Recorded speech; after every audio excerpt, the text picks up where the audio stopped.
قال صلى الله عليه وسلم: إن الله كتب الحسنات والسيئات، ثم بين ذلك: فمن هم بحسنة فلم يعملها كتبها الله له عنده حسنة كاملة، فإن هو هم بها فعملها كتبها الله عنده 10 حسنات إلى 700 ضعف، إلى أضعاف كثيرة.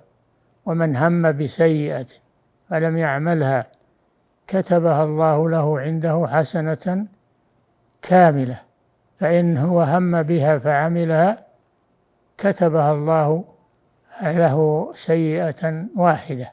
وهذا لا يكون إلا للذي تركها لله.